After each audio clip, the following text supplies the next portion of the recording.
All right, students. Today during writing workshop, our I can statement is I can rewrite the observation sentences using descriptive words. Let's say that together now. I can rewrite my observation sentences using descriptive words. Great. So we're thinking about verbs, action words today. Quick, I want you to turn to your pod and brainstorm a few verbs that you know. And then in about 1 minute, I want to hear 2 verbs from every pod. So during this time, I would kind of walk around and listen in on the discussions about verbs. And then I would have each pod tell me 2 verbs and say, great job coming up with all sorts of verbs. They were really good. And so today we will look at a few sentences in our Let's Explore a River book. We have already read this book. We know it, and we've been working with it during our nonfiction lessons. The sentences that we're going to look at today are going to show carefully chosen verbs describing exactly what is going on so we are able to visualize it. The author chose some really good ones I found in here that we're going to look at. So after this, we are going to then take our own writing we did after making those observations at the zoo to see if we can change any of the verbs that we chose to be more descriptive, like our author does in Let's Explore a River. This will help us become better writers. It will help our readers gain more interest in our stories. So let's start. My first sentence that I chose is, I have it up here for you guys. As the canoe drifts down the river, ripples move over the water.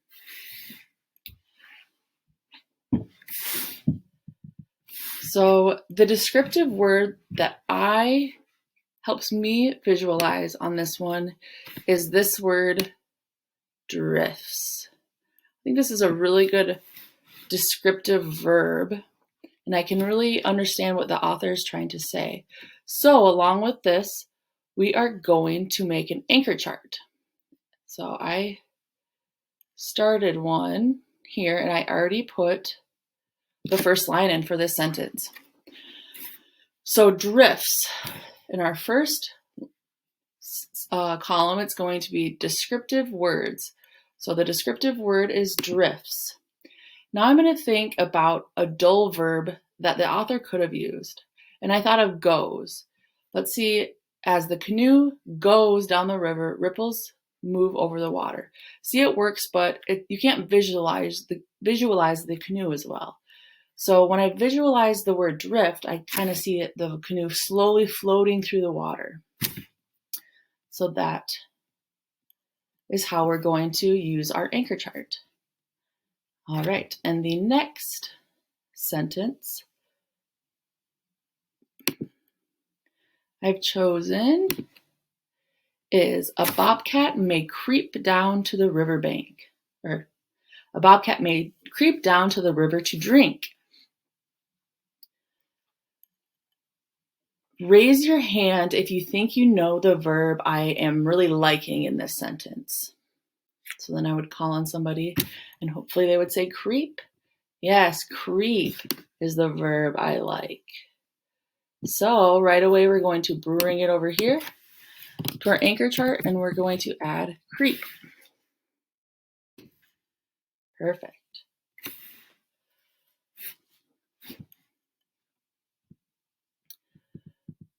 All right. So I'm going to add to our chart and now I'm going to think about a dull verb that the author could have used. So creep, what else could fit in there? A bobcat may walk, maybe just they're walking. Bobcat may walk down to the river to drink. So I'll add walk here. All right. So turn to your partner and describe what the bobcat may look like as it creeps down the river for a drink. What does creep to you look like? So then I would give them a second. All right. Now that you've come up with some description of creep, we'll hear some and we'll add it to our anchor chart. So I heard a good one from Riley. She said that creeping is kind of like slowly moving low to the ground. So we'll put slowly move low to the ground. Perfect. All right.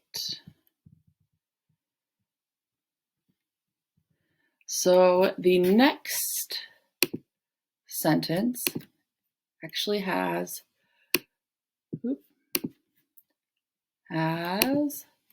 two descriptive words. Here's my pointer.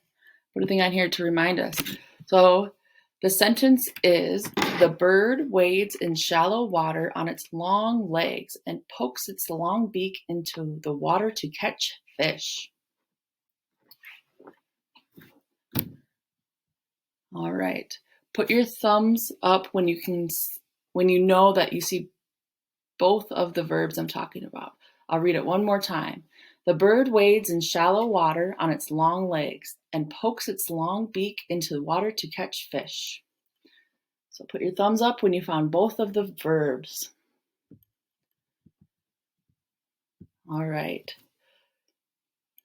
Melissa, can you tell us what do you think those verbs are? Yes, they are wades and pokes. Those are good descriptive words. We'll start with the first one. The bird wades in shallow water on its long legs.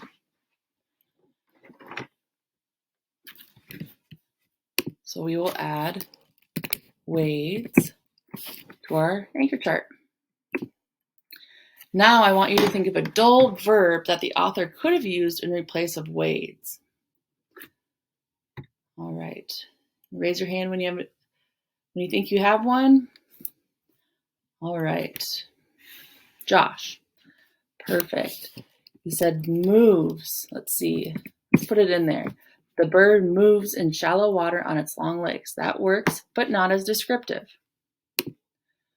So what did you visualize when the author said the bird wades in the shallow water on its long legs? All right, Luke, what'd you visualize? You visualized it maybe walking with effort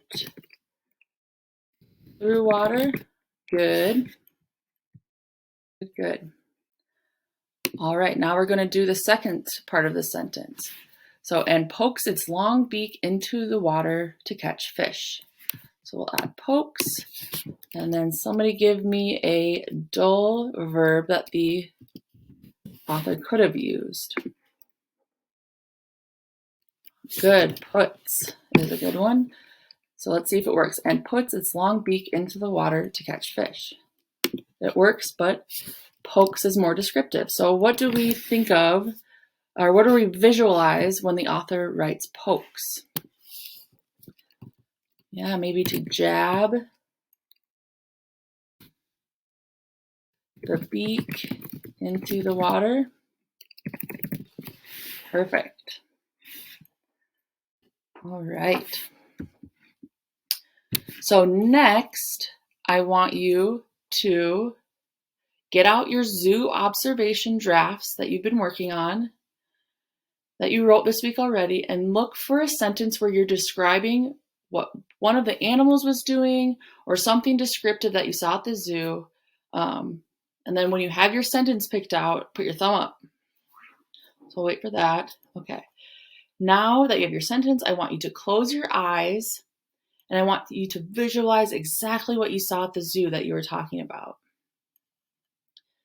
How was something moving? What sounds did you hear? How did something happen? So now I want you to take your visualization and write it down, a descriptive verb to replace that old one in your sentence, and then thumbs up when you have your new one. So as the students are thinking of these descriptive words and that they're going to replace, I kind of walk around the room just for a minute or two, just to make sure students are understanding and coming up with appropriate verbs that work. All right, so raise your hand if you would like to share and add your words. So your original word, which will go in the dull one, the new more descriptive word that you came up with, and then what you visualize at the zoo and what you want your reader to visualize. I'm going to choose 3 students, and then we can go through those. So I'll choose 3 students, and then I'll give them a prompt of tell us your original sentence, and then we'll put the verb in this anchor chart here into the dull. Tell us your new sentence, we'll put it here, and then tell us what you wanted the reader to visualize, and we will add it here. All right. So let's revisit and say our I can statement together. We can put it up here on the board again. Ready? I can rewrite my observation sentences using descriptive verbs. We did lots of practice with our mentor text of Let's Explore a River, and we used our own writing, visualizing what we see to use those descriptive verbs when we write. Now I want you to continue what we already started and find at least 3 more sentences in your own writing from about the zoo that we've been working on, where you can rewrite what you saw at the zoo using more descriptive verbs. Remember to visualize what you saw and what you want your reader to see. So you can refer to the anchor chart and what we have practiced if you get stuck.